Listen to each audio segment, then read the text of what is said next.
Do we have Sandra here? No, I guess she's not coming. Did she forget? She says she's gonna, I guess, meet on Tuesday, whatever. She's gonna do the walkthrough. Do we need to have the meeting now? Okay. All right. Well, we'll just do a quick update. Just let everyone else know what's going on, and then you meet with her Tuesday. Figure out if we still have an issue.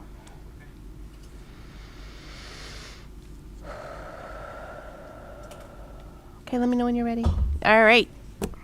What time is it? 7:04. 7:02. 7:02. Thanks, Lisa. Roseanne McGlynn, Here.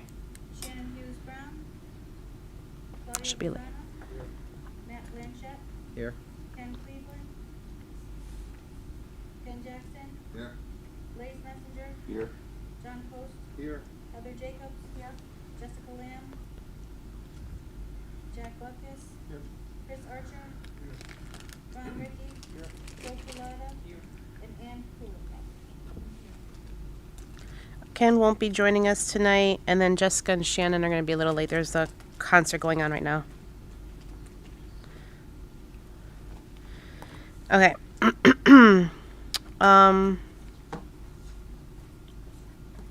Agenda.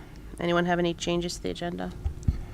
Do we want to move communications down so that Shannon can present The her report? Yeah. We can do I that. don't know, just last, I guess. Just Yep. because I don't know when she'll be here. Yep. Moving communications report after Arcadis report. All right. Motion to amend the agenda as stated. Is there a second? Second. All in favor, say aye. Aye. Anyone opposed? Anyone abstaining? Motion carries. All right. Minutes. Anyone have any thoughts, comments on the minutes? Otherwise, I'll take a motion. Motion to approve the minutes. Is there a second? Okay. All in favor, say aye. Aye. Aye. Anyone opposed? I'm abstaining. All right. Public comments. It's always a short meeting when I'm not talking.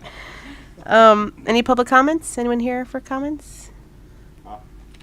I would like to recognize future seventh grader Piper Janetti came with her family because she's interested in how make sure that we get everything right for the seventh grade. So thanks, Piper. Awesome. Welcome.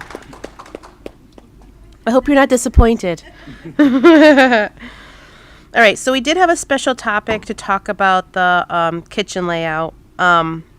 Sandra Shaw, she's the, what's her official title? Director of Food Services. Had some issues with the layout of the kitchen. So we were going to go through the issues, and then Joe and Chris scrambled today to pull something together to like walk us all through it all. And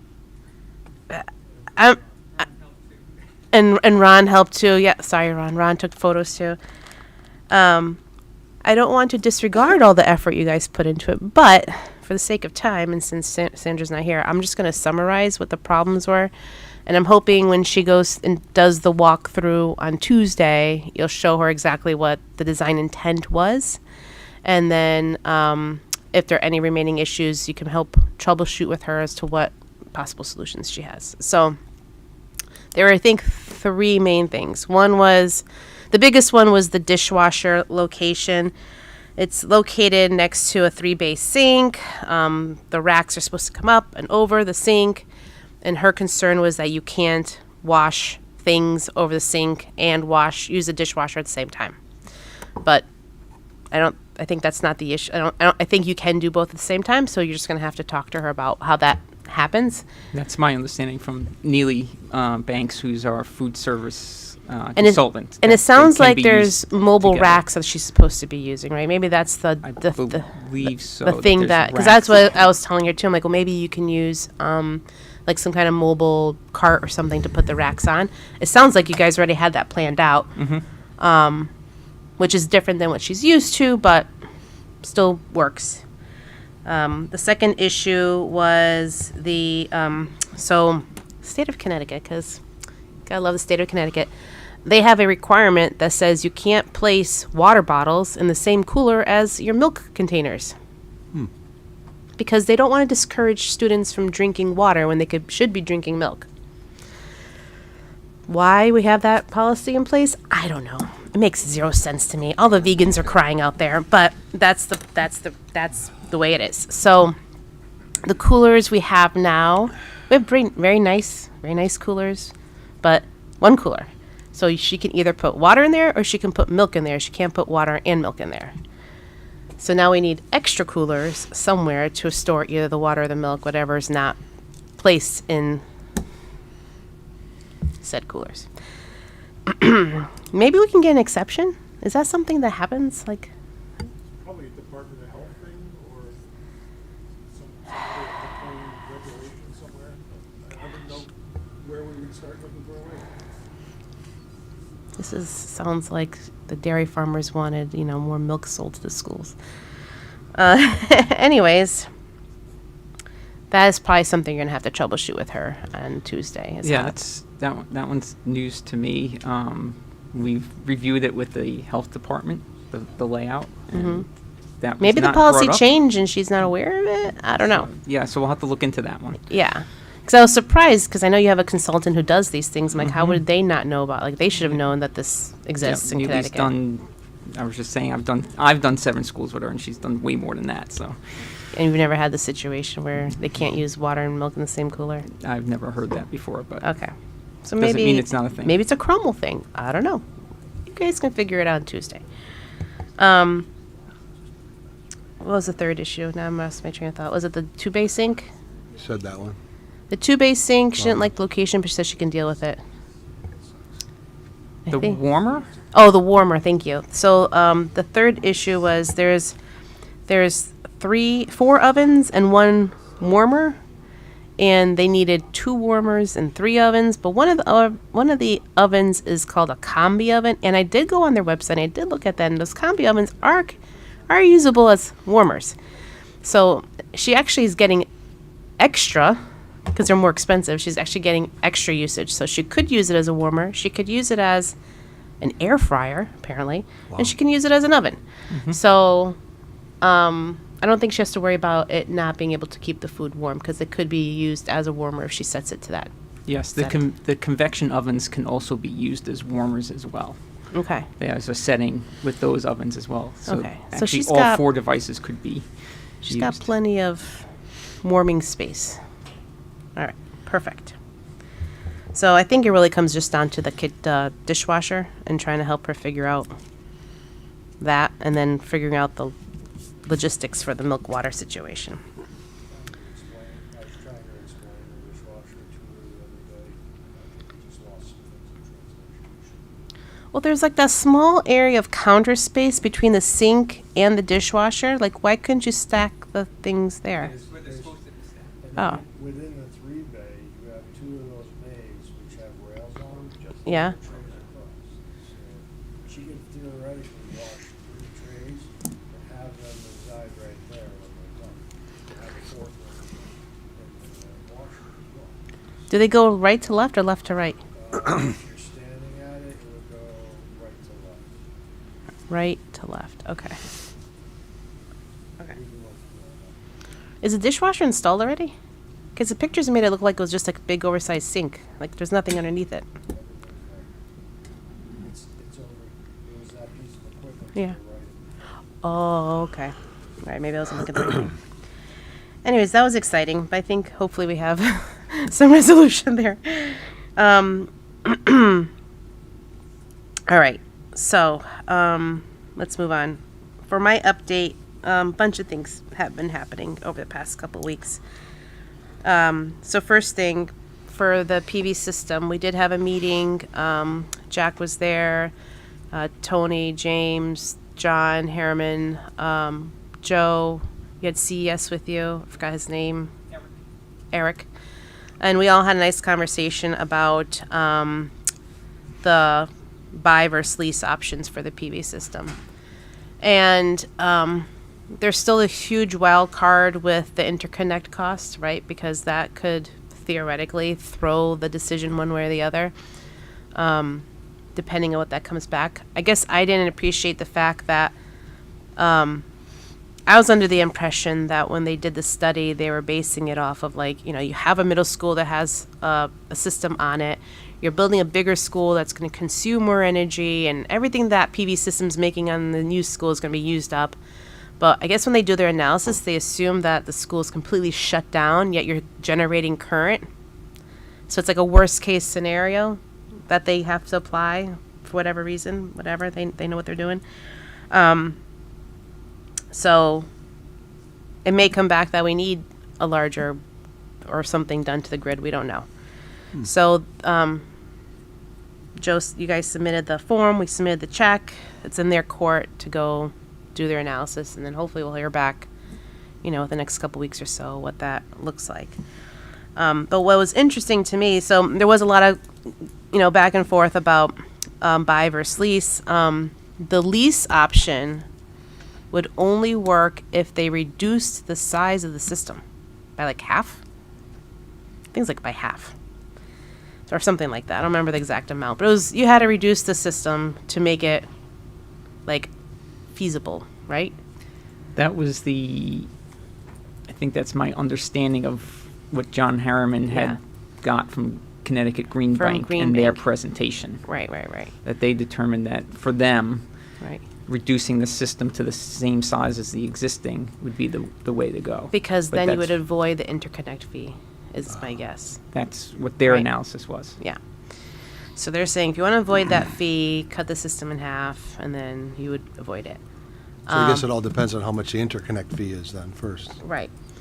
The other thing to keep in mind too is that if we buy out the system outright, even if we get the reimbursement from the state, you're still paying interest over 30 years on like $750,000 or whatever it is. So, yes. Okay. Which no one really knows what that rate would be because we don't really know what that equates to. But so there's a lot of variables right now going on. But what came out after the meeting was that I got a text from James saying, the mayor, saying that the building committee has authority to choose one way or the other.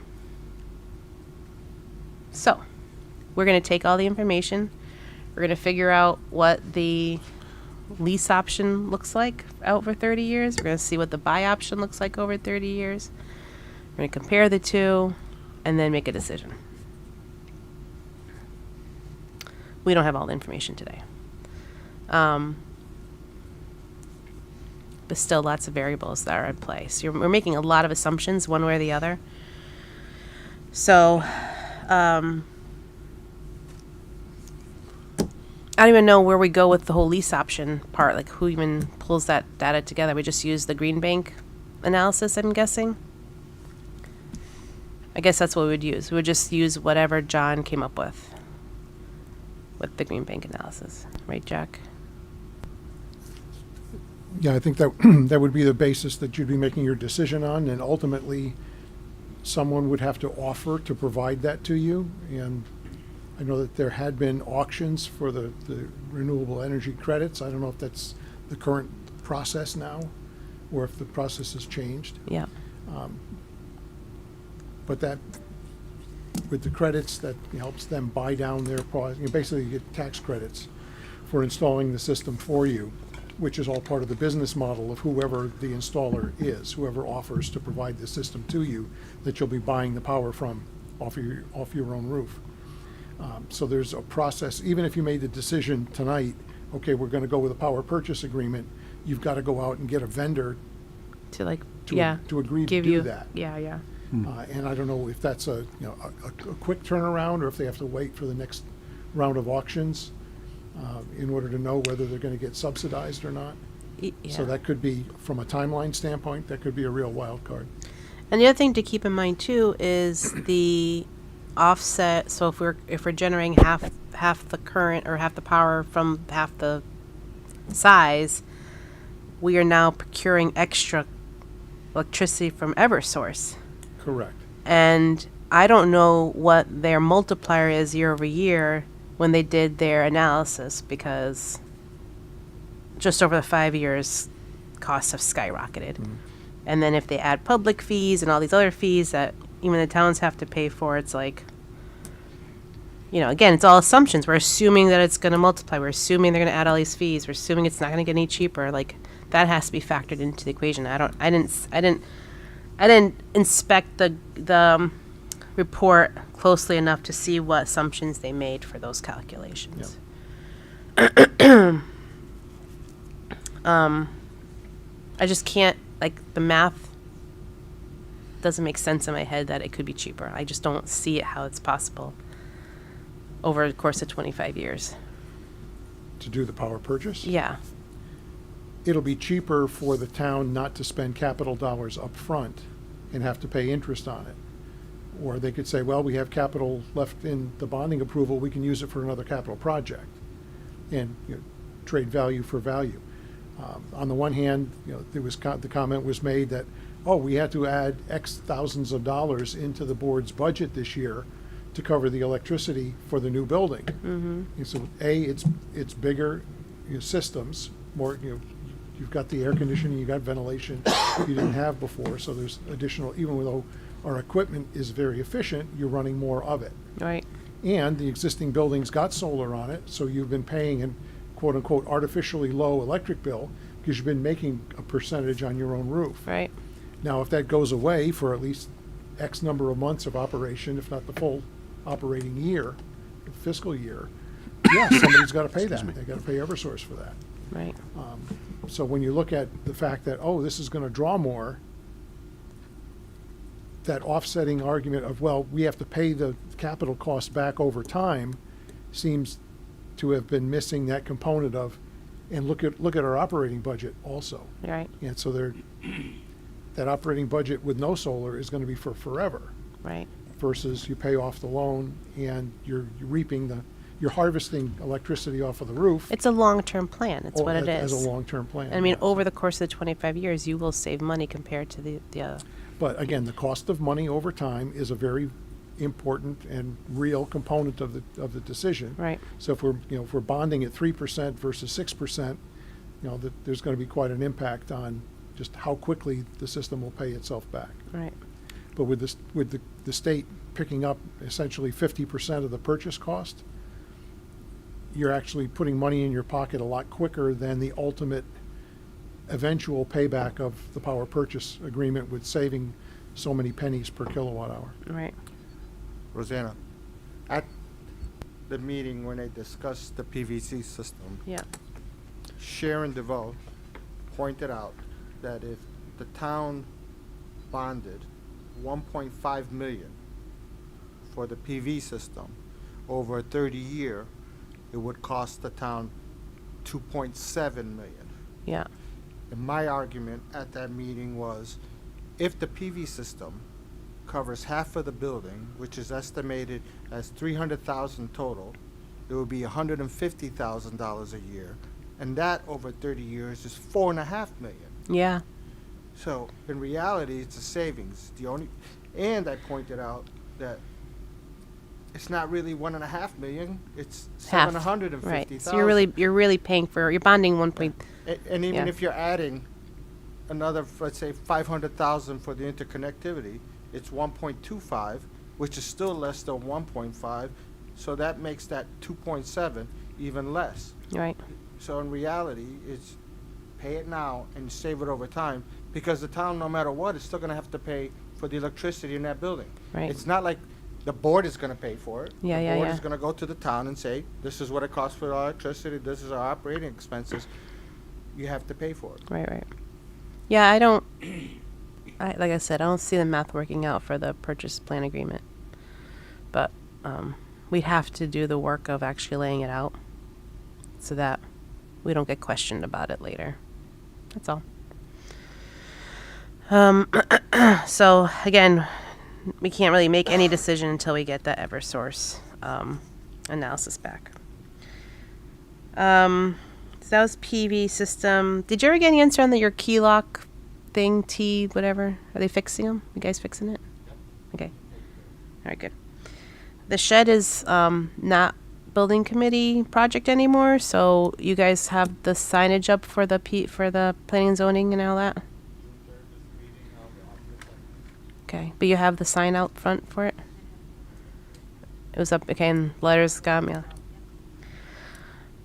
And it's, well, I'm not gonna get into it about letters. Just say, it costs a pretty penny to send all these letters out. $250. That the town imposes on themselves to send these letters out instead of like some much more efficient, cost-effective, non-bureaucratic way of doing it. All right, digital sign. So, town council meeting last week. If you remember, not last meeting because I wasn't here, but the meeting before that, we had talked about the digital sign. We had voted on it. I was texting James during the meeting, and it seemed as though he was all bought in once he found out that we're going to get the reimbursement from the state. It was much more digestible, the $25,000 for the digital sign as opposed to the full $50,000. I was very surprised, and I will say, what's the word I'm looking for? What's it when you're caught off guard? What's that terminology? Dumbfounded? I was very dumbfounded, that's for sure. But definitely I caught off guard the fact that it was even up for debate at the meeting, because to me, I walked in there thinking, oh, this is just a technicality. We're just going to go and talk about it and vote. Like I had nothing to present. There was no one asked me to bring like images of what we were proposing or the cost breakdown or anything. It was just oh yeah, we're just going to talk about it because James brought it up, and because he brought it up, they have to talk about it. But don't worry about it because this should pass pretty easily. And I was shocked, to say the least, that it got voted down. So, shocked. Why did it get voted down? I think it was mainly just the price tag. And they didn't see the value about putting in a digital sign, and they wanted us to... So they were under the assumption that we had a static sign already designed as an alternate, which we did not. And I explained to them we didn't have it. I said, this is it. It's either a digital sign or you keep what we have. Like, there's no either way. And at that time, I also thought that we were frozen on design changes. But after I spoke to Chris, I realized the design change freeze is only for things basically attached to the building. Everything outside, we still have some time to change. Correct? That's correct. Just to make sure. I didn't know that at the time. Either way, it didn't really change their vote. So they had voted against the digital sign in favor of a static, like, old placard letter sign. Well, come to find out, they don't make those old placard letter signs because that's 1975 technology, and we're in 2025. Shocker. So, and we're building a multi-million-dollar school that seeps in, like, technology and STEAM. It's school. It's literally a STEAM school. And like the first thing you see is placards. But anyways, so they could custom make it for us, like dust off the old blueprints and try to make one out of wood for us. Or what most buildings use, I should say most buildings, the only other option out there today, which really isn't for this purpose but exists, is like the cabinet style with these little like 3-inch letters, which no way in HE double hockey sticks are ever going to put in this sign because you would never read the letters and it's ugly and a waste of everyone's time. So, with all that said, our real options are just a sign that says Cromwell Middle School and nothing else. No signage, nothing, just welcome to Cromwell Middle School. No information. No information, because it's either you have a digital sign or you don't have any, like you don't use anything else. Or we go back to the town council and request a revisit on the issue based off the fact that they did not see the images, they didn't see what we're talking about, they didn't see the cost breakdown, they didn't ask the right questions, they didn't know all the facts that we know now today about the fact that they don't even make these placard signs anymore.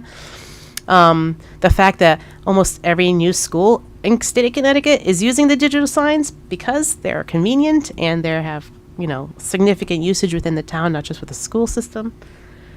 I can go on.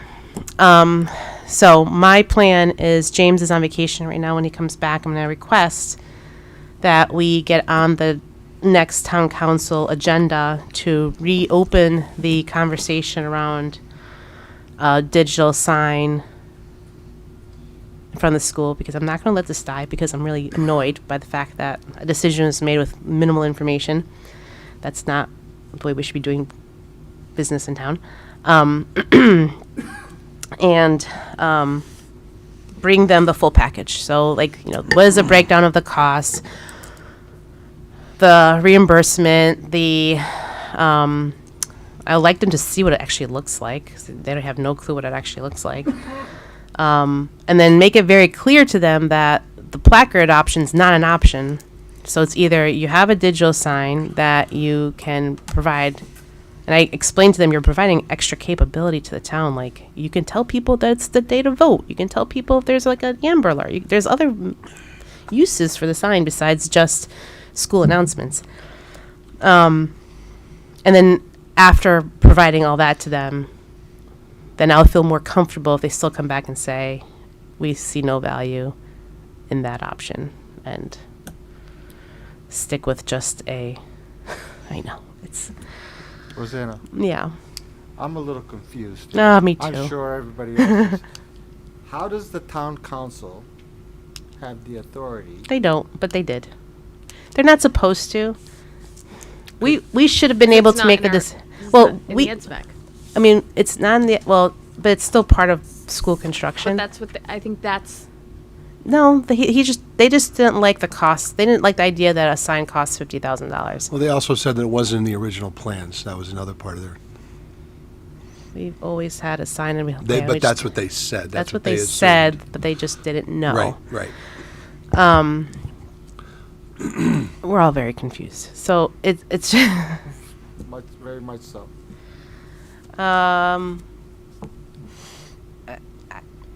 personally, I don't think it should have gone to town council, because it's a $50,000. Like, we have other things we added to this building we didn't ask them permission for, right? And they're giving us authority to decide on a $1.5 million PV system. It's like, that's okay. Okay, I'm not gonna get into it, but we have a plan. Our plan is, let's go, let's bring all the information out. I did go on social media just to like get an idea if, like, is it just us that wants this thing? Is this something that people in town actually think it would be useful, and would they want it? And I was actually surprised with the amount of positive comments we got, with people saying, yeah, we definitely need to have this. I was contacted by other educators who are like, of course you need this. Like, what else would you use? And so I think if, I mean, we're supposed to be like impartial, right? Whatever. But for STEAM school, like, you'd think something like this makes sense. I think that at that town council meeting, I'm going to guess there's going to be people from the public coming to give their opinion, is my guess. So we do have time, right, Chris? How much time do we have to figure this out?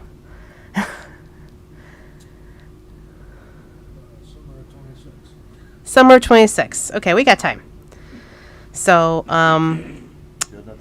if the town council changes their vote and wants to move forward with it, big if, then we do still have to go to planning and zoning. We would still need a public hearing, because the sign, I think it's because of the light on the sign. I didn't get a clear understanding from anyone on planning and zoning or Stu Popper as to exactly what about the sign requires a public hearing. I'm gonna guess. Ron, do you know? Well, right now. Sorry about that. Right now, they did the plan review for the sign and the shed, and the only comment that came back for the sign was that the sign had to conform with the building code. Which is The the foundation. size? Oh, but it does. No, the building code, which would be anchoring the sign, windage, frost yeah, heaves, yeah, and, yeah. the electrical connections, et cetera. Yeah. So right now, the sign that you were proposing is on the agenda for the 3rd. Yeah, but shed. we can't talk about it because we didn't put the sign up for it out front. The sign's there. Not for the sign. Is there a sign for the sign? Doesn't say. Well, it's for the. When I filled out the application for the application, it was the sign and the shed. Can we get a town council meeting before the next PC meeting? That's the 3rd. It's the 3rd. I know. And James is out until, when's he coming back? But regardless, I mean, you can still can get the, still have I the don't public- think we can go to planning and zoning unless we have town council approval. Ask them to review it contingent on town council reconsideration. Kill two birds with one stone, you're already scheduled. You're Right. on the agenda. Okay. Because if not, then Lisa's gonna have to use a whiteout and. I know, I don't want to send more letters. That's even more money. All right, let's, I'm not going to get into it. Okay, so if you need anything else. I'll get myself in trouble. Any other information for the sign, which is, as far as I know, everything we have is Okay. current. All right. Yes, sir. Ken's right. You have to have a design and all that. You'd have to have a design and everything to me for the start of it would be the 26 spring. So it would be sometime around March that I'd want to have a design so that when the guys come back and they start doing the field and everything, we can address Well, I'm that at the hoping same this time. gets If we are settled in still next- talking about this sign in March, I know. I'm hoping Well, by, that's- by like the end of you June said- we'll have I'm this done. figured out. Yeah, that's reality of it, though. Oh yeah, if we're talking about this in March, then just, it's not going to happen at all. So can we please have the June 3rd? Yeah, I mean, Yeah. and if planning and Maybe you zoning's can okay with talking Confirm about that it, Stu will entertain the thing contingent on town council. yeah, um, that's the approval. only thing, because they're, planning and zoning is, they have For unique- efficiency. unique characters, so I don't know if, You paid the money, you Yeah. posted the warning signs, you sent the letters, yeah. ask them to move forward. Yeah, technically it was published before, it was the notice was published before there was approval before, so Yep, it should still carry. Nothing's. true. Mm. Okay. Let's hope it works out. That's all I had, I think. All right, I removed the communications, so let's go into design subcommittee report. Heather? Nothing? All right, Perkins. Good evening again, everyone. So we have one extra item than we had last time. So CMS kitchen layout. I'll try to go through that quick. Our field report and a PV system update. So there's two major milestones in the kitchen layout design. One on the left-hand side was our design development, which is really the schematic design of the kitchen layout. So you could see servery here is the kitchen, storage, walk-in coolers, office, access from service, the service area outside, prep, the cooking area, and then the dish wash and pot wash. On the right-hand side, this is our construction document layout. So there's some minor tweaks. So the office shifted from here up to the outside wall here, which made a more efficient access from service into the prep area and directly into the storage areas. Pretty much everything else in this layout is exactly the same as the schematic design layout. I think the one addition was the kettle, which is here. I'm sorry, not the kettle, the steamer, which goes next to the kettle. So just a quick description of how the kitchen operates is, this is storage area. This is the prep area. From prep, you bring this food into the cooking line, and then that would go out to the servery. Coming for the cleanup area, the trays would come in through this opening into the kitchen. Your dishwasher is here. There's a cleaning sink here for those trays. And then the pot wash, the pots would come from this way, go into here, go through the 3-bay, and then if you needed to put any of those into the dishwasher, it would all go there, and they go in between the dry. So that's the basic operation of the kitchen. And then we just had some photos. So we have the cooking line.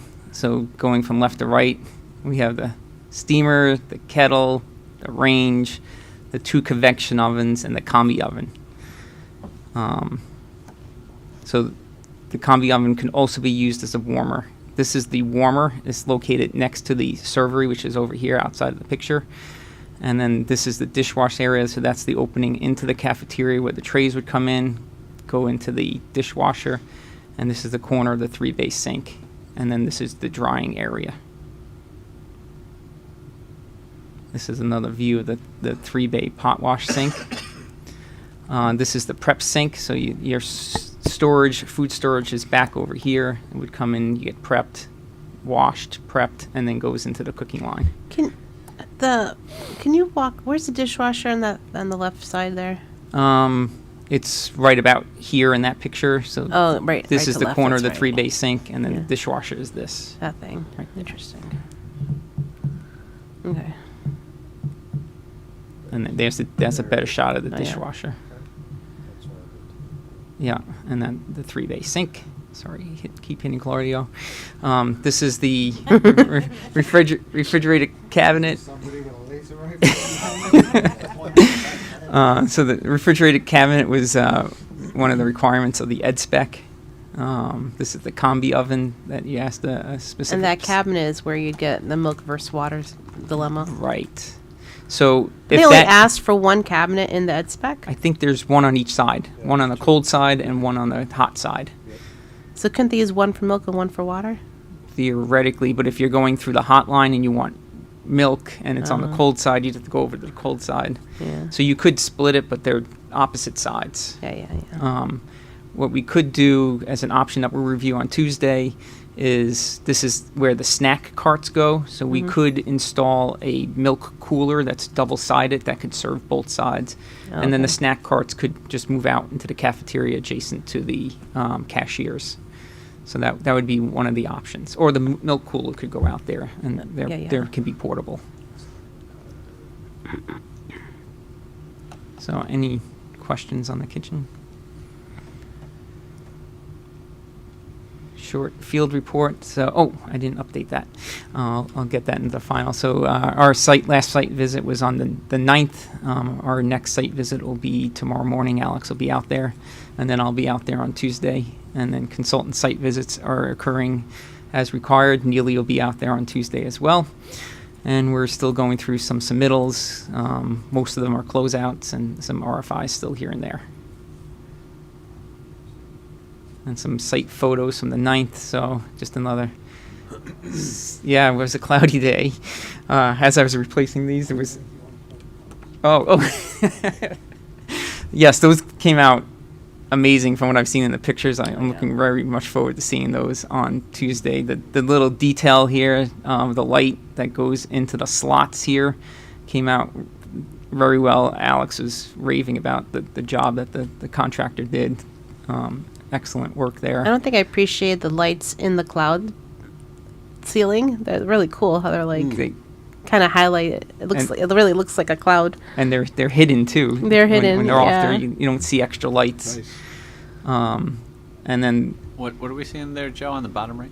This Bottom one? right Lights? picture? Yeah, The vertical lights. lights. that's a vertical light, so it's in a slot that goes along this pathway here, and then on the opposite side, where it's wall and no openings, it just highlights the wall and grazes the wall.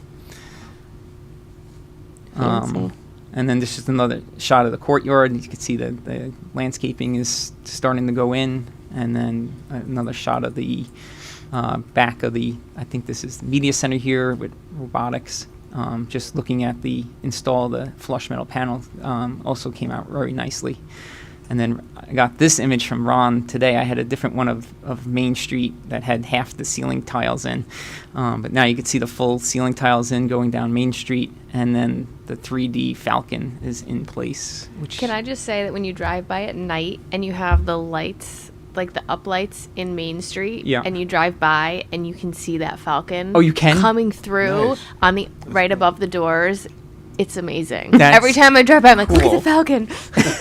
It's. I have it to is- drive by today just to look It at is. it. It's, you can because the lights are just enough behind it, and you can see see the outline of the Falcon. It's like perfectly aligned with the top windows above the doors. Oh, it when looks. we do final photos, we're gonna have to get a night shot of that. Yeah. It looks really good. Joe, you're like, we designed it that way. Of course we did. But it looks it looks great in the picture. I am really looking forward to see it in person. All right, PV system. So update. Interconnect application was issued to Eversource today. The check was sent in yesterday or 2 days ago. Yeah, I sent it certified yesterday. Yeah. So next steps is Eversource will connect with CES in the next 15 days to set up a meeting to discuss, and then a part of that meeting will be the outcomes of their review and next steps, which could include revisions to the current layout, analysis of if the grid needs to be updated, and then we could have discussions on the system size if we want to reduce that or keep it where it is, and any other adjustments. All these other items. So next step would be once we have that discussion, or if you're going to lease, that'll be a different discussion. Would be the finalized CDs, a Board of Ed approval of the CDs to go to the PCR.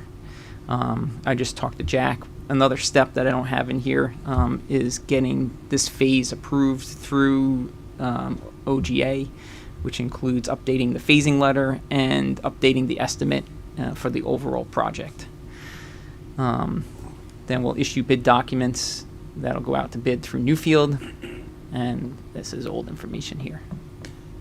So Joe, sorry, did you say within 15 days? Yes. There'll be feedback on Yes. the. That's what CES has informed me. Oh, Eversource. okay. That's to set a meeting. That's not for final decision. Right. For the Eversource interconnect results, they'll have it by then. Is that the idea? I'm not clear on that. If they'll Oh. have, What's the meeting with Full Eversource analysis. for then? it's the to discuss. So they're going to discuss out. This is what I just got from CES. I would have to get a further clarification. Outcomes and next steps. So I'm assuming they might have some analysis of the you'd grid. think they'd have to have But they'll at least have looked at it, because the Right. impression we had been told is it may take 2 to 3 months for them even to look at the application. Right. So this is a good first step. It may be, hey, they may still have to send someone out in the field, do some digging or whatever, crunch some Yeah. numbers, but that's okay. That's good. Great. Yeah, CES originally, at the last time I reported, I was thinking it was going to be about a month total turnaround for this process. I don't think we need to look at that again, or that, or this. So the schedule where we are here is this is the 1 month that I just indicated, 15 days to accept, and then 15 days of review. So based on this, when would they be installed?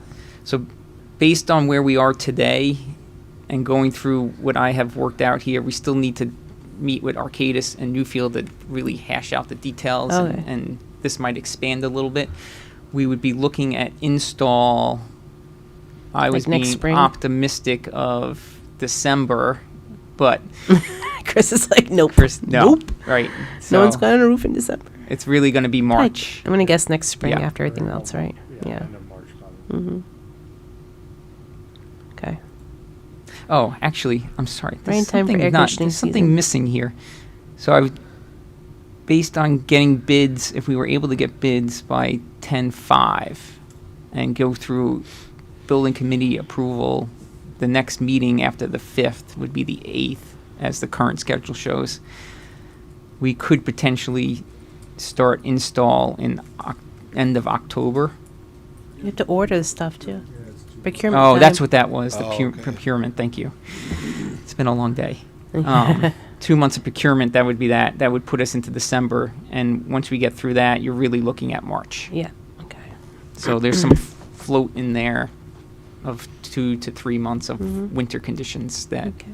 all this other stuff can occur in right now. Yep. Everything can be concurrent. Okay. Is that it? Not really, PV related, but EverSource related. Jack, did you get any details from Charlie as to like what that extra rebate thing was that he's trying to put us in for? Yes, in addition to the electrical side, energy efficiency rebates, Eversource has rebates on the gas side of the utility.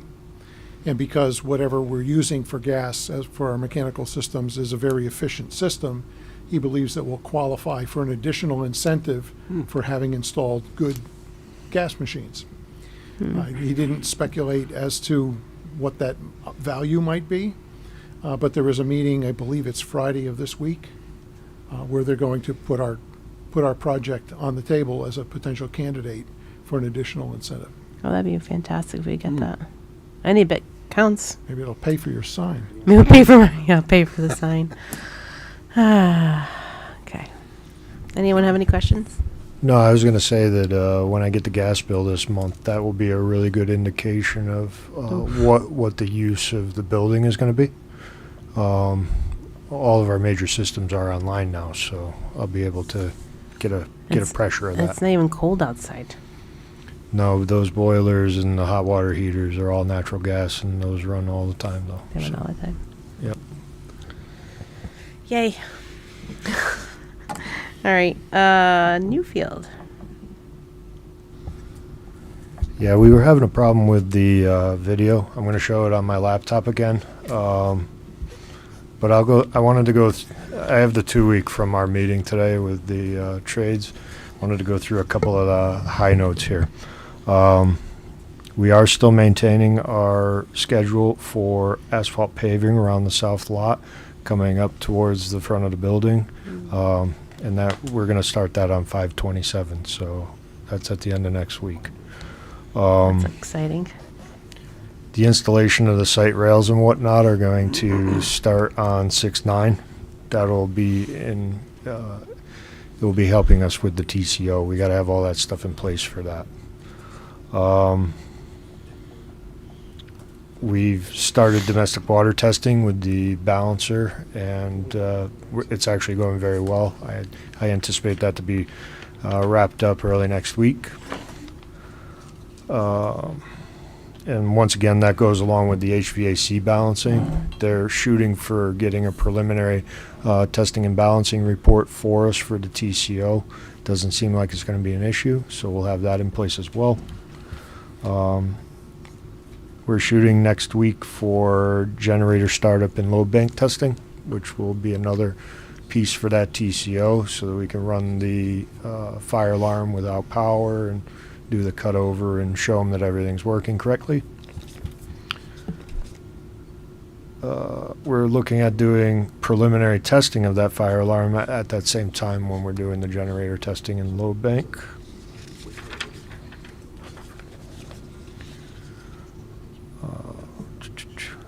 The acoustical panels for the band, choral, auditorium, all those acoustical panels came in today. Oh, nice. So they're going to start installing all those, along with the diffusers for the ceiling.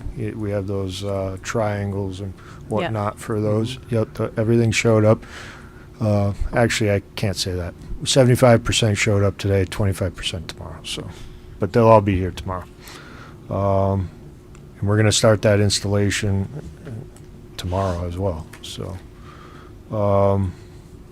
your appliances are coming next week for residential stuff. We started the interior signage this week, so that's going to be ongoing. Your kiln should be here next week. The elevator is going in right now. The car is built. That's exciting. Do they come in pieces? Does an elevator come in pieces? It's a Must, big right? erector set. Yep. It's about 400 different pieces that they put together. Wow. Yeah. So, I will say this: the rails are in, the car is in the shaft in its shell stage, and it was up in the second floor today. They were working on the second floor, and masonry is going to start in those openings on the first floor on Friday, and then Nice. they'll roll up to the second floor, and then that will complete that whole little area right in there. That is the last bit of masonry on the job that we need to install, yes. Exciting. Welsh Communications has been doing a good job of receiving the technology. It's coming into the closets now. Everything's working out with that so far. Your uninterrupted power supplies are in the closets now, so and then we're shooting for the BOE and admin furniture on 6/16, which would that's the day that we're actually shooting for the TCO as well. So you'll have a little overlap there, but we should be able to get both done on the same day. Exciting. Um, Gymnasium floor. so I found out something interesting about that today. Oh no. In between the plywood and the actual wood planks, that's where the paper is. It's not at the bottom. It's Not in between the between. concrete and the It's wood. within the assembly itself. Oh, interesting.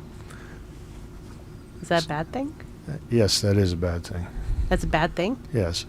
Why is that a bad thing? Because if you cut that falcon out and take it, you're taking asbestos with it.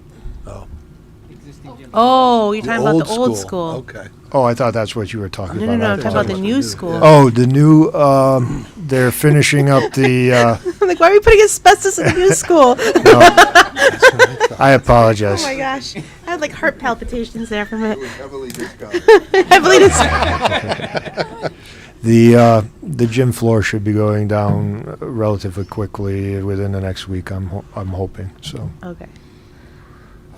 So loop back to the. Yeah. Now that Yeah. we're caught up. So now can you- back to the old Can you go back school. and say that again about the current school floor? Yes, between the underlayment and the top piece of wood that you actually see, there's a slip sheet of asbestos laden. All right, so it's all garbage. Yeah. It's all garbage. Perfect. Can't use it. And then I had two more. One is the existing school gym wing abatement is going to start on 6/16. So that's when we actually go in there and start the demo and abatement process. Oh. And then, as we had originally discussed, the existing school will be dead power-wise, communication-wise, somewhere in the window of 7/1 to 7/3. So at that point in time, that building will be fully under abatement. When and do you demo. transfer the network? We can do that at any time now. We've Okay. brought the jumper between the two buildings online. Okay. I'm leaving that up to Welsh Communications Okay. as well as Steve to decide when they want to start doing that migration. Maybe after school ends so we don't mess up teachers. That's what I was thinking as well. Just in case something goes awry. The only problem is that I know that I'm not sure if the BOE has to use that for any of their financials or not, which I know, if I'm not mistaken, Enza was saying is June 30th is their crunch time. So we may have a little bit of we'll make it work. Okay. We'll figure out. Yeah. Thanks, bells Jack. Any questions on any of that schedule stuff? Claw marks. Where are we with the claw marks in the gymnasium? I defer to Joe on that. We are still looking into a suitable material to install over the. I thought we were using the same material, but it was just going to stick out more. It was cost prohibitive. Yeah, so we're looking for alternatives. The first one we looked at didn't come through. We're looking at two others right now. Hopefully to have an answer by the end of this week. Okay. Well, tomorrow. We've been bouncing ideas back and forth. Can we just paint on it? You could. I don't know how that would look. The two options we're looking at right now is a half-inch thick felt product, which would also be acoustical, or potentially going to a sanded birch plywood and painting that black, which would also be a durable material. When you say it's not, when you say it was cost prohibitive, was it more cost prohibitive than just to replace the panels with new ones? That would have been extremely cost prohibitive. Okay. All right. Gotcha. But we've been talking about the plywood a lot lately, and I was telling Joe we could probably get that on a CNC machine, and it would look awesome. So Yeah. That works too. Okay. Any other questions? All right, let's get into this. I only did an aerial flyover this time, but if you give me a minute here.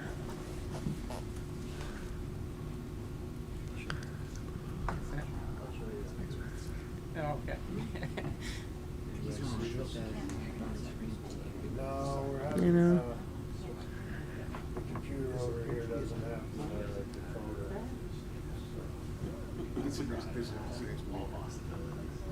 What does it need? The what? HDMI what?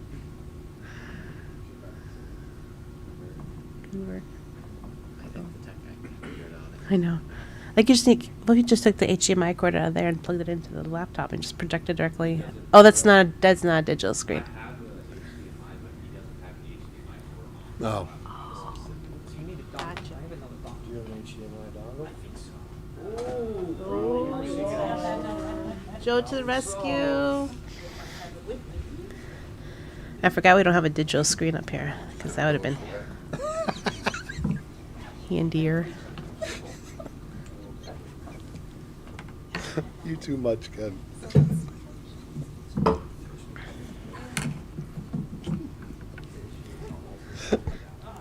That was the best laugh I had all day.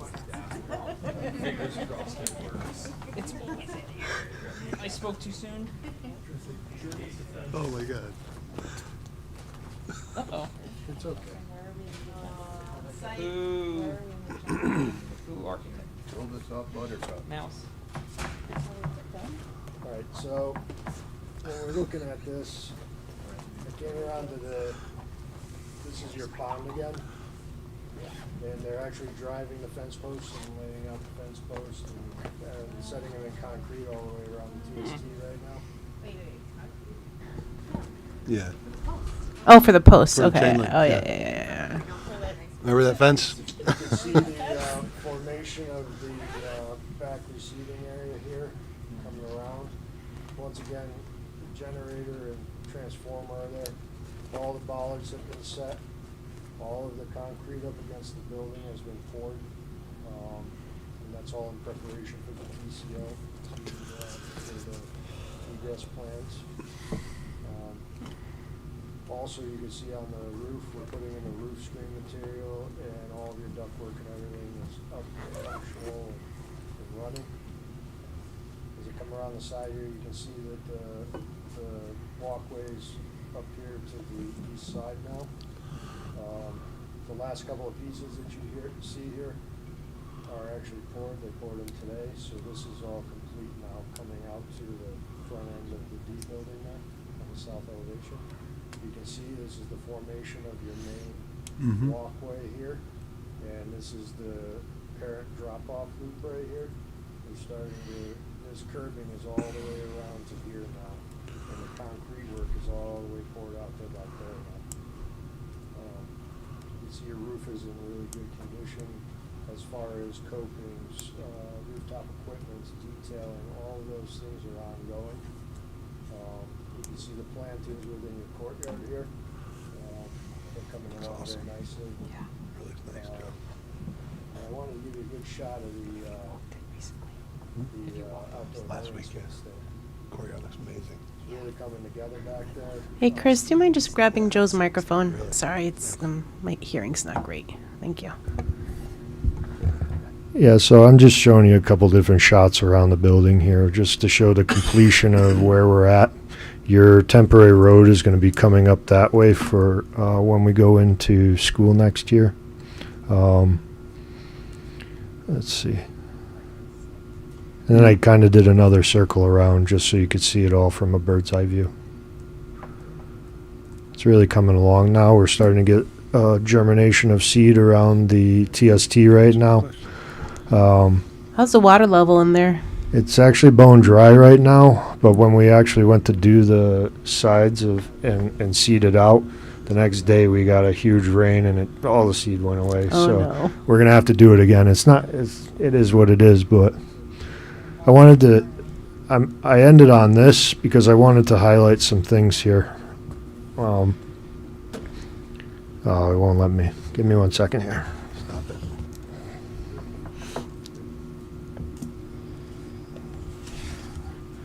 So we had talked at length with Enza and Ann Cocciola and all them about how this is going to look when we come back into school again next year. And we were talking about the fact that we may have to use, we're going to try and get around here this summer so that we can make that loop and continue this drop-off area right around into here. That's our goal. That's why we're getting out of the school early. That's why we're taking down this part of the school first. We don't want to have a situation where you have to do this again next year, okay? When we actually look at this picture right here, you're looking at where that parking would be for handicap accessibility. And that's why there's such an emphasis on doing the paving for 527, is we have to have all that in place for our TCO so that they can show that we're compliant with 2% grade, parking spots, all of that stuff. So the idea is that once we get in through the summer, this will be out of the way. That's where the underground detention system is going to be. And then we'll be able to put in a temporary road right around the back. You can kind of see the outline of it right now. And then we'll go from there, so. So what would the temporary road could be used as another? It's used for deliveries and emergency access for fire department, police department. Okay. Great. Sorry, Chris. The thing you're pointing to. I thought is the walkway, right? That shiny. This right here is that's the a concrete path, right? Yeah, that's the main walkway at the front of the building. Okay. And then you'll see the curb line here coming around. Yeah. That's where the student drop off is going to be. They're going to come up this way Yeah. and come right around that way. And is that going to be a double line? No, that's a single lane. And then you have your buses are going to come in over here into this Long term. area. Yeah, Long term is it a double drop off lane? Though? It's double until it feeds into that. oh, then it That's converges correct. at the Oh, right in front okay. of the school. Yeah, I wasn't sure, but okay. No Oh, all crossover. right. Yeah. So when they open in the fall, where do the buses go? So we were talking about that at length. It depends on how far we get this summer. Okay. Yep. But as it stands right now, the plan that we have in place is what I talked about coming up this way. Yep. We may have that bus coming up the same way. So, Okay. and we've been in conversations with Ann and all them about what that's going to look like. We have a logistics plan out there right now. It's open to interpretation. It's open to comment. Okay. But we're still working through that. So in those conversations with the administration, I'm just thinking for like our next newsletter out to the community, I want to start kind of prepping folks where we can for this and just encouraging folks, I think, to stick to buses. Is that, and I can check with Enza and Ann. Board of Ed minutes as well, too. Okay. Okay, perfect. We talked about that because the buses and the cars are coming to see. Yeah, okay. So I'll make sure we get that For at least 3 months. in our newsletter as well. Right, because the full loop won't be up until end of December. Yeah, that's when we're looking to turn it over. We're going to try and give it to you sooner if we can. We want How to long will we it want to stay within this year's How long do schedule. you think it's going to take to tear the building down? Like 4 months? No, it should be quicker than that. I'm All the assuming stuff underneath the ground, So- though. sometime before the end of September. Depends what's in your basement. What's- Amanda. I know. The basement She's with gonna the- be standing there like, Like, waiting for like, them to what's in open there? it. what or who? Exactly. I don't know if I would put anything in the newsletter yet. I think we need to develop this a little more before. Just to encourage people to take buses. Absolutely. That's We what were talking that's about that all today we as well. Put in there for now. Yep. To just say as logistics will be ongoing, and we encourage you to use the buses at this time. Long time to look at that new sign in the waiting room. Are we going to still have the construction roadway in place? Which one? The one Back? off of Pearson Road? Whatever it's called. Herbert Porter Road? No, we actually took that offline earlier this week. We're only using it right now to bring concrete in and for the site contractors access so that we can form out that area. So just wondering if that was a way for kids to come in, but that's probably not safe anyways. Yeah, I don't think either. Like commuters and stuff. No, what ends up becoming of that? Is that just going to be grassed over, or I thought there were, yeah. You're gonna put trees and stuff on there, right? Yeah, that's going to be landscaped over there. Okay. Yeah. Softball? No, they're No, talking about that's the closer. southwest corner. Where the The main construction road construction is. entrance. Closer yeah. to the front. Oh, okay. That's going to be grassed over, yeah. Speaking of the softball field, we're going to try to get that this in the fall planting season. So I mean, the only reason I bring it up is parents drop their kids off on Herbert Porter anyway, and they walk over anyway. So if that's a thing, and we just made it like accessible, then you'd have parent drop off only being on that road and only buses on the loop. I don't know that there's a walkway walk that right goes by out to the- that road though. They'd have to go to Watchers, turn around and come back. There's no walkway over there. It's all grass. I know the kids walk. I'm just saying what parents do today. Not that they should be doing that today, but that's just what they do today. Okay. Yeah, I watch them go by my window every day. I'm on duty right at that corner. It's only a handful of kids. Yeah. Any questions? Did you ever resolve it, Chris, with the town on storm damage, curbing and like? So I sent a rough order of magnitude out yesterday. Like I had said before, we've already directed them to replace the light pole bases. I think it's up to, we'll work through the design team via Richter Segan and SLR to make sure that a suitable material is picked for patching. And I think it's a known commodity that the patching may or may not last over time, but the idea is to have it as complete as possible for the open of school. Excellent. Anyone have any questions for Chris? Yeah, when I drove out of the park, Watchers Park, on the other side of the road where I think we were temporarily draining water, like early on, and over to the farm area, there's still a very large pool puddle there. Is there additional? That's part of the design. It's an overflow for that TST, so that the water within that TST will never go over the road. It will go under the road. Oh, okay. And I know that in conversations with the town engineer, we're actually looking at putting up some sort of guardrail there as well. That wasn't called for in the plans.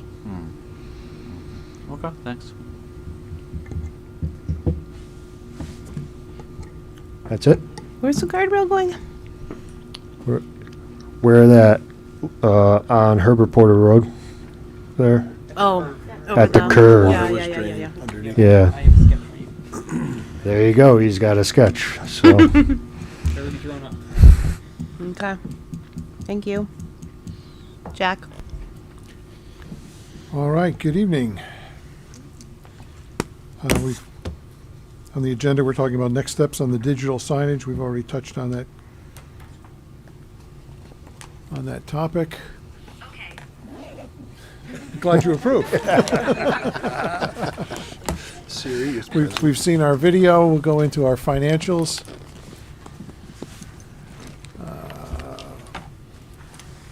Okay, we've all got hard copy, and I'm going to resort to mine because it's easier for me to see. So of our $68 million budget, we've paid 37.5 to date. We've received 11 and a quarter back from the state. So that's a fairly good percentage, but again, additional drawdowns coming soon. Our unencumbered amount, which is contingency, bid savings, and any unspent furniture technology budget leftovers, we got $5,050,000 left unencumbered. For central admin, of our 4.2 budget, we've paid 2.1, so we're about half the cash out the door. And we've gotten zero back from the state, again, with a small dollar value grant. They only allow us a couple of bites from the apple for reimbursement. For adjustments to the master budget, we've had some bills to pay. We paid those items that are highlighted. Owner contingency stands at 1.5 and our bid savings at 3.1. Over on the central admin side, 124,000 in owner contingency remaining and 618,000 in the bid savings, and those have been sequestered. As to owner contingency, you can see the dollars that we have Consumed, 1.8 million. Out the door for owner contingency, for change order costs, et cetera. 49,000 has come back in, so our current balance of $1.5 million. And similar transactions on the central admin side, about $64,000 spent out of owner contingency this far in the project. Here we have the typical catalog of where we transferred what. Nothing significant to highlight at this point. Jack, real quick, we didn't pay anything for the FF&E yet? I don't believe we've gotten any invoices. There was an early delivery. They tried to deliver some things, and we were nowhere near ready to accept them. Okay. So we sent it back. So we pay on delivery. We pay on delivery. Okay. Transactions for record only, we have change orders, which are cataloged as Newfield change order number 13. We've got a number of PCOs that were there that have been approved by the change order committee. Total value of these transactions is $16,107.90, and we ask that you affirm the action of the change order committee.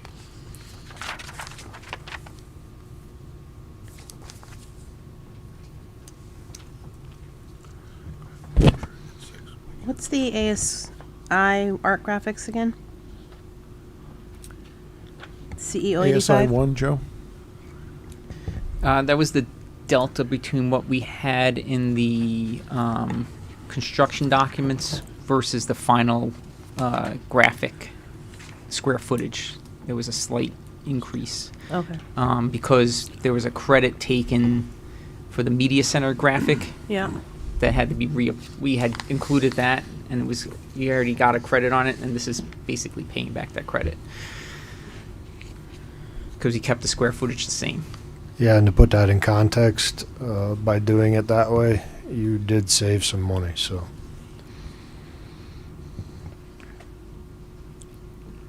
So we're looking for a motion to endorse the change order committee's action in the amount of $16,107.90. Take a motion? Is there a second? All in favor, say aye. Aye. Anyone opposed, say nay. Anyone abstaining? Motion carries. Okay. Invoices in our list tonight, moving materials for a minor charge from Meyer, architectural services for the month of April, owner's representation services for the month of April, and some costs for fiber optic installations. Total value this month, $70,886.32. We ask your approval. I'll take a motion. So moved. Is there a second? Second. All in favor? All opposed? Anyone abstaining? Motion carries. And that concludes our report. Jack, two questions for Jack. So there was no dollar amount budgeted for the sign. That's a question. No. No. I don't believe there was a separate line item. Okay. Yeah, when we go back to town council, in addition to the bid savings, let's point out the owner contingency. I assume that's where it would Come out of bid savings. come out of. Come out of bid savings, right? Or owner's contingency? Owner contingency. Owner contingency? Right, when we affirmed it, we said owner's contingency, Oh, yeah. right? Yeah, that's all I want to It's all the same just porridge. remind that other resource is there. And then on the owner contingency transfers and under CAO, I forgot, what did we do with the FF&E and technology budgets that came under budget? Because it looks like on the owner contingency transfers, there's actually budget increases, but I didn't see it. Those remaining dollars probably have not been scooped and, Okay. and harvested into owner's contingency yet, until the dust settles. We typically don't liquidate line item values. If there was something like a credit coming back from Newfield, reducing the CM contingency based on progress of the job, we would show that as money coming back into the contingency. but it's usually, Oh. unless we're really tight on cash, we don't typically liquidate those line item values until the end of the project. Oh. Matt, were you referring for CAO, for FF&E and technology? Jack, I believe those came in slightly over the budget. Slightly over, so Yeah, we're, so you moved that in. so we're for the- taking money out of owner contingency into those line item values. Right. But if we had, like, say, on, But some things came in under budget. On the Something came- CMS side, we were under budget, We were so under we're not budget. taking any credit. I don't believe we liquidated those line items yet. Yeah. Again, if we got really tight on cash, then we would do that early. No, it's just a Not- good not- note to know Not to where advertise things. the opportunity, set. but there's typically what we call a day two list. You know, the morning after, somebody says, oh, we should have asked for ... And so there are some miscellaneous procurement activities after the opening day of school. Okay. So usually try to keep that money in that FF&E line. Okay. No, yeah, just it's in just good to case. know where the geography is. Okay. Thanks. That was all. Extra kidney tables. Extra kidney, that's right. But again, when we look at, when we look at the value, looking back at the budget sheets, let me scroll back there. The unencumbered, these are owner contingencies. The unencumbered amount, so that would be if we have money in a furniture and equipment line that no purchase orders are written against, that would be unencumbered. So Emily summarized all of the unencumbered. So that's contingency dollars, unspent line item values, all aggregate to just over $5 million. And that's not even accounting for the CM contingency, which is another pool of resources. So where does the CMS, the fact that we expect the FF&E to come in under budget, you're saying that's in the 5 million or not in the 5? That would be in the 5 million as unencumbered dollars. So your Oh. bid savings, your contingency, Okay. and any leftovers in the Unencumbered. line items. Oh, okay. Yeah, that's a good one stop. Yeah. Yeah. I think Emily's told me that before. I continually forget it because I look at the word unencumbered and I'm like, I hope there's not a spelling bee. 'Cause I probably spelled You're it saying that includes all the contingencies, the unencumbered line item? The unencumbered is your bid savings, your owner's contingency, and any unspent, uncommitted dollars in all of the individual line items, architectural services, furniture, legal, whatever other categories of expenditure that we had, It sounds low then. other than construction. It doesn't include. All right. No, because at this point in the project, like everything's been like encumbered, right? Yeah, any changes in solar. And solar. Correct. Yeah. You also have two sources, Matt, that haven't been shown yet, and that's whatever remains on the construction contingency. Yeah, sure, yeah.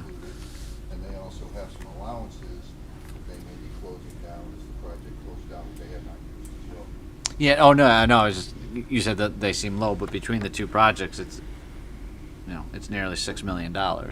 Yeah. Hey, Chris, what's your spitball on CM contingency at present? 1.1. So there's another million there. That's just, Yeah. we don't really draw. Yeah. Mm-hmm. Oh, it's 87 So about another 1.2 on top of that. Okay. Good number. And so we're saying the unencumbered does include budget amounts for the architect and owners that we haven't yet expended. Any uncommitted, yeah. Oh, Uncommitted. okay. So if you had a $2 million line item and you committed $1.9 million, that 100,000 that's left over went into that 5 million figure. Right, but if that's the difference between budgeted and expended to date.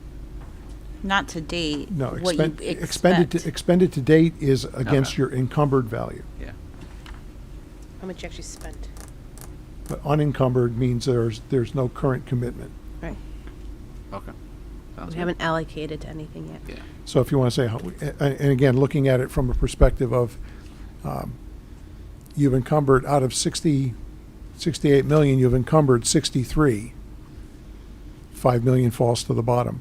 Yeah. Out of that 63, you've written checks for 37.5.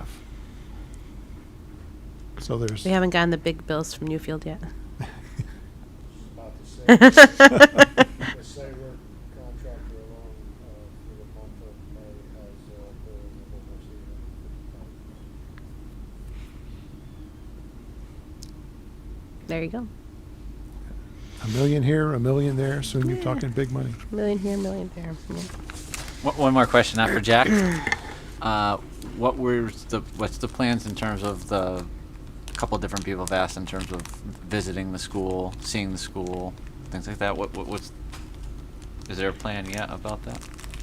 The open Either house? tours, house? open, yeah. Why don't we go right into the communications report? Sure. Oh yeah. Well, there you go. I would love to. So we're preparing our June newsletter, which will go out the first week of June, and our typical town council board of education reports. We are. Let me pull up my phone so I can get the dates. So we would like to do a smaller ribbon cutting, like similar to what we did for the final beam.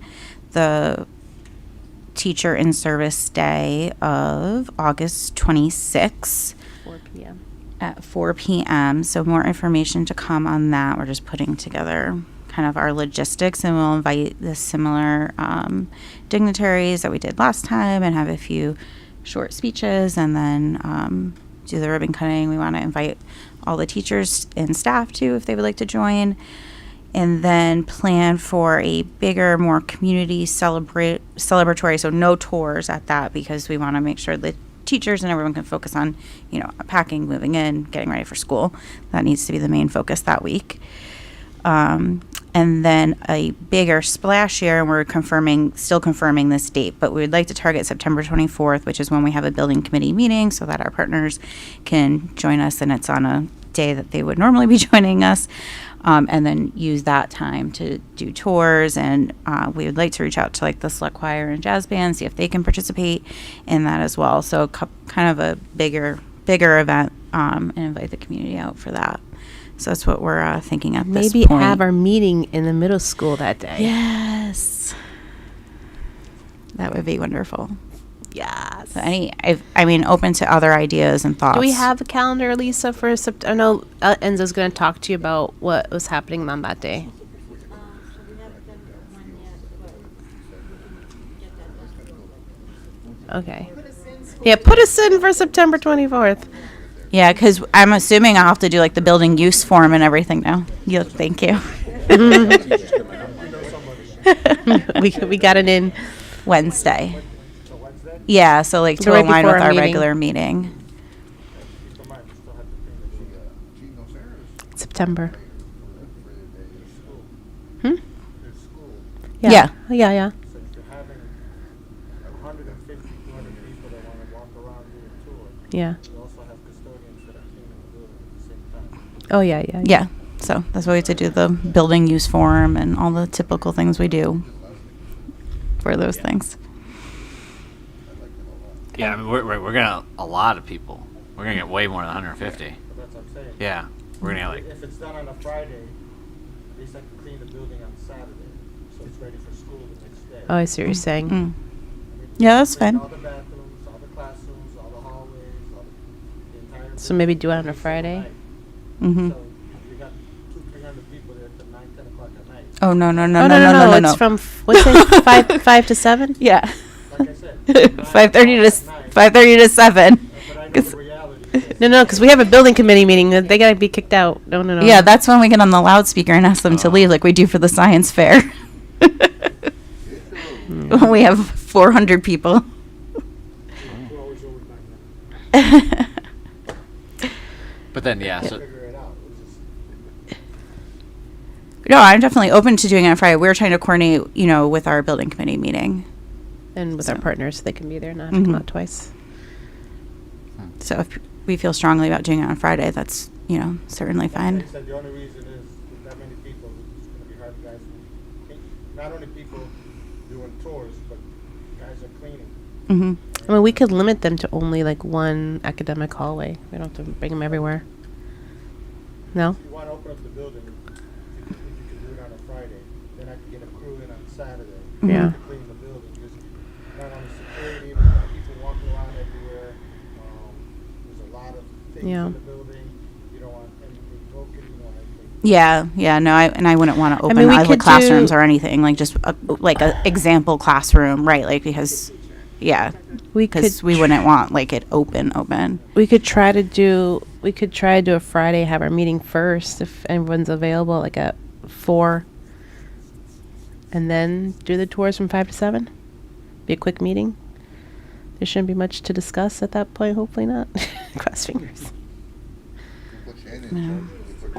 Too much going on? Huh? Yeah, I wouldn't do a Too much for meeting, Friday? and that's a lot for Friday. Yeah. Mm.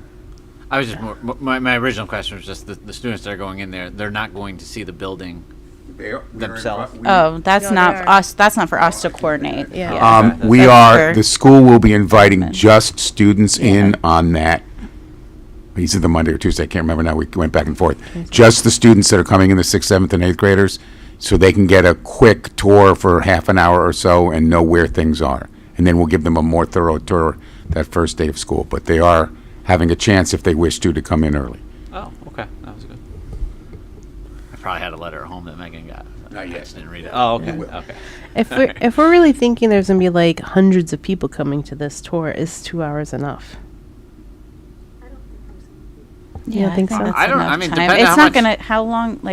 How long does it take to walk through a building?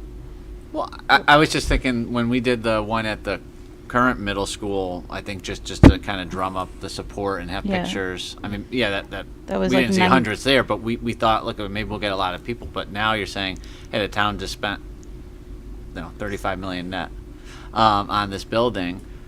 They probably would want to see it. I don't know. Maybe I'm underestimating it, but. Be curious to see how many people come out for the. I mean, if we say there's gonna be Last band spell. performances, if there's gonna be stuff, I don't know. I don't know. It's not like there's a line, everybody gets in the line and somebody's leading the line. and Yeah, they're gonna walking come and the building. go. Yeah. You're gonna have people just scattered all over the Yeah. place, and they'll look at one thing, and then they'll go back and look at something else, and then they see a friend that they have, then they go, Yeah, it's gonna be like the ECS West Science Fair. That's how that rolls. That's what I was, yeah. I don't know. We had You're right. 500 We could people maybe there get this 50. year. you know, I just thought at a minimum, almost every student that goes there, their parent would want to. But they would See already it. have had an open house.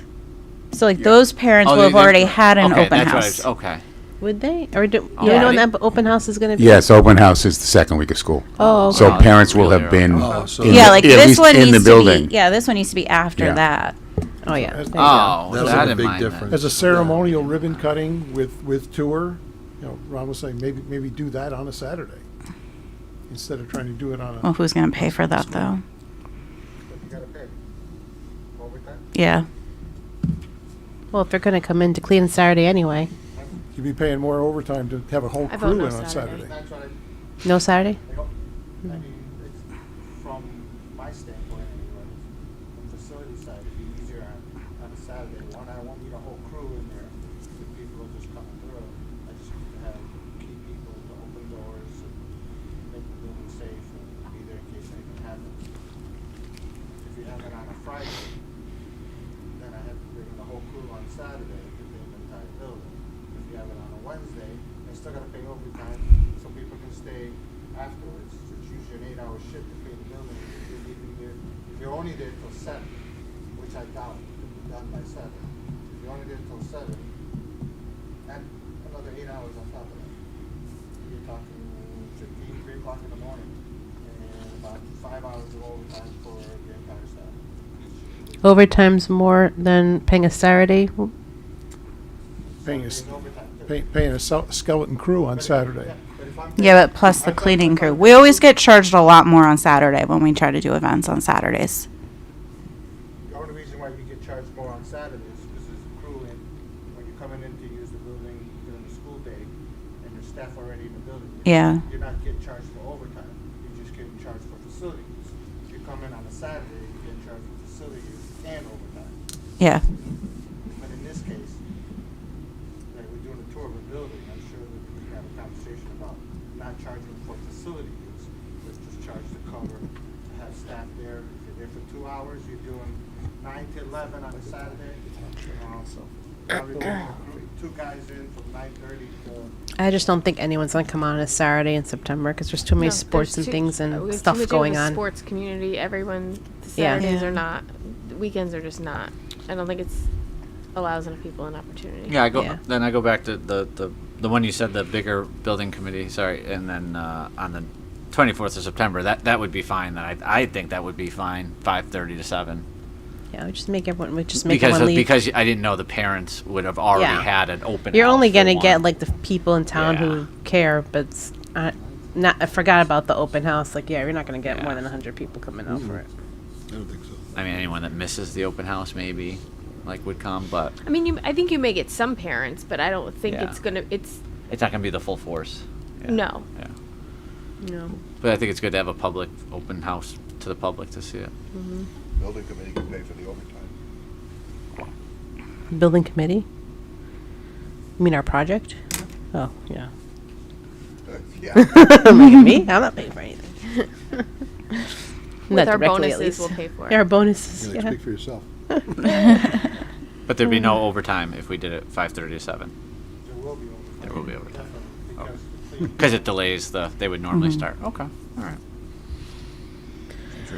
All right. Glad I asked. Okay.